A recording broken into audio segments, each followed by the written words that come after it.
this video, I'm going to demonstrate to you how you can use Moxibustion at home to improve your fertility. Now, Moxibustion, or moxa as I'll refer to it as, is an ancient Chinese medicine tool that is used to heat areas of the body. The Chinese would use this to eliminate cold. They would use it to nourish blood, and they would use it to move and stimulate qi throughout the body. So when using it for fertility, what our focus is going to be is warming and stimulating points that nourish our reproductive energy. We'll also be warming areas over our ovaries to improve blood circulation to our ovaries. This will increase the nourishment available to your follicles as they mature and grow. So this will be assisting with healthy egg quality. We will also be warming directly over your uterus. This again will help to stimulate blood circulation to your uterus, and this will assist with bringing healthy blood to thicken your endometrial lining, and this will help with a healthy implantation. So when using moxa at home, you've got your 2 stick moxas that you can use. You've got the more traditional moxa stick. This is easy to light, easy to put out. However, it does have a very strong smell and is quite smoky. So you will need a well-ventilated area to use this moxa stick in. However, my patients tend to prefer the smokeless version. It is a little bit more rigid, so when ashing it, you have to be a little bit more careful. You scrape it instead of tapping it. It is a little bit harder to light, so using a stronger flame like a jet lighter works really, really well. It doesn't smoke as much, so it is easy to use inside, and it doesn't have a strong smell either. So the convenience of this to be used inside is fantastic, and that's why it's probably one of the most popular ones. For this demonstration, I will be using the smokeless version. So the other tools you'll be needing with your moxa, you'll be needing something to ash your moxa into, you'll be needing something to light your moxa stick with, and you'll be needing something to extinguish your moxa. So when lighting it, again, as I said before, jet lighter works really well with lighting your smokeless moxa. You know your smokeless moxa is well lit if you just gently blow on it and the entire surface at the end glows a nice bright red. You can use a barbecue lighter, works well, just a little bit longer. You can also light a candle and hold the moxa stick over the flame as you light it. All those options work really well. Now for ashing your moxa, we do use these trays at the clinic and we do sell them. So they are available. You can just ash into them, which is quite convenient. They also have a port where you can extinguish them and a little holder too, which is quite convenient. So if you can't access one of these or get your hands on one of these, not to worry, you can just make do. So at home, I tend to actually use old spice jars. These spice jars you can ash into, you can store your moxa stick in when you're not using it, so they work perfectly fine as well. But any tin or any container to hold your ash will work. Now, extinguishing your moxa stick.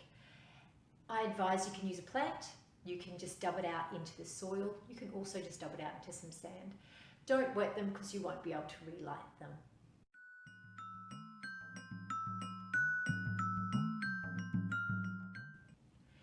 So now we're going to move on to points to use for fertility.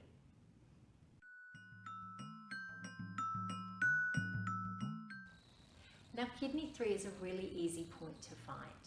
To access this point, get yourself seated and comfortably seated. You might need some supports or bolsters just to keep you in a nice comfortable position, because you're going to raise your leg.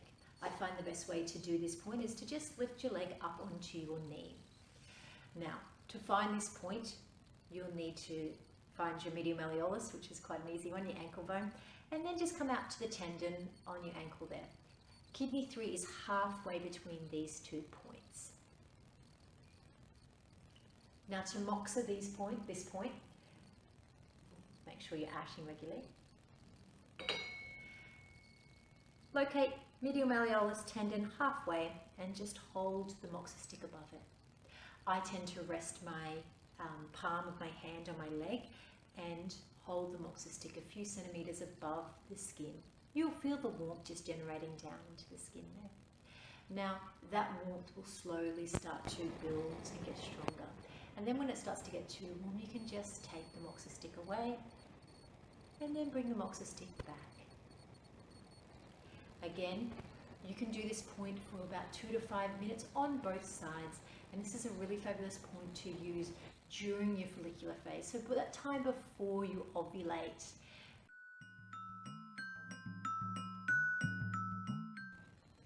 Spleen 6. Now spleen 6 is another easy point to find. And again, you'll be in the same position as you will be with kidney 3. So again, lift your leg up onto your knee. And to find this point, you're going to need to use your 4 fingers as your distance measure. Again, we're going to come back to the medial malleolus on your ankle there. And what we're going to do is we're going to place our 4 fingers upright like that and then just roll the hand down. To find spleen 6, all you now have to do is just roll your fingers in off the bone, and that 4 finger distance up from your malleolus upwards is where the point is, just in off that bone. So you'll find a little ridge there once you pull your finger over the bone. Okay, again, to moxa this point, ash regularly, and then you can just wave the moxa stick over this point. This is a great point to use throughout the follicular phase again, and you can moxa this point for 2 to 5 minutes on both sides. If before that time it does get really hot and moxing, again, just use your own discretion. If that feels warm, all the moxa's there, and you come back and it's still really warm, you've done plenty of moxing.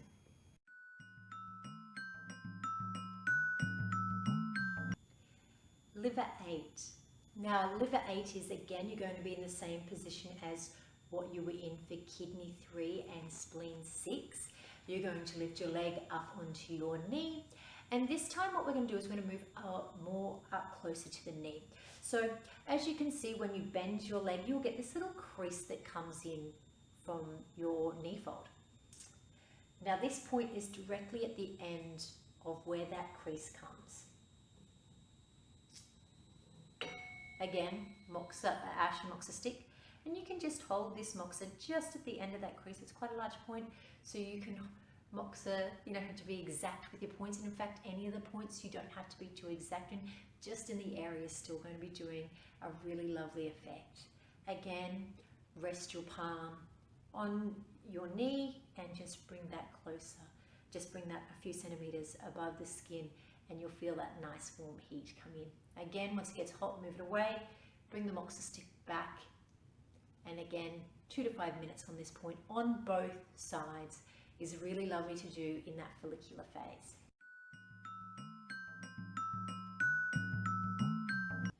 Zigong. Now Zigong is a point that is not actually on a traditional acupuncture channel. So it's an extra point, and this point is found directly over our ovaries. So this is a fantastic point to use in your follicular phase when your follicles are growing and maturing. Now to find this point, or to get yourself into a really good position to find this point, a nice reclined position works really well. Then what we're going to do is we're going to find where your pubic bone sits, which is quite low, so just palpate for that bone. And I tend to use my hand as a reference so that I don't have to keep palpating. And then we're going to use your 4 fingers. And from your midline is from that line that goes from the belly button all the way down. Just follow that down, and what we're going to do is 4 finger distances out from your midline, just above your pubic bone. They say about 1 thumb distance up, so just roughly, a few centimeters up, 1 or 2 centimeters up from your pubic bone, and 4 fingers out on both sides. Okay, so as I said, this is directly over your ovaries. When moxering, again, ash regularly. Get yourself in a position that you can see these points. And again, hold the moxa stick a few centimeters above and warm the area.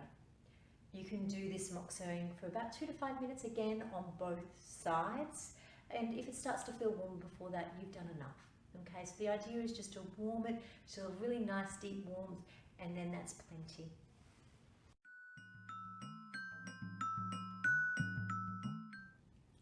Ren 4 and Ren 6. Now, I don't really stress too much my patients to go with the points on this because I like going just down the channel with the moxa stick, up or down, whichever way you're feeling on that day. This is a channel that runs directly over your uterus. So what we're focusing on here is that stimulating the blood circulation to your uterus. So again, much like with our previous point, get yourself in a nice seated position, recline back, get your moxa stick, and what we're going to do to find this point, we're going to find your midline, so your belly button, your pubic bone, and it's pretty much that midline all the way down to your pubic bone. That is your Ren channel. So you might, if you're used to palpating yourself, or if you find it, you can find 2 divots along your belly, one almost halfway up and then one halfway again from that. That's Ren 6 at the top and Ren 4, but to be honest, I don't get too caught up on those points. Just go down that midline. Anywhere there is where your uterus is sitting, so warming your uterus feels nice and works so well during your follicular phase to help nourish that endometrial lining. So again, ash regularly, get yourself positioned comfortably, and then from your belly button down to your pubic bone, you can use the moxa stick to warm that midline. Now, again, a few centimeters above the skin, and just go till that feels really nice. So around about 2 to 5 minutes there.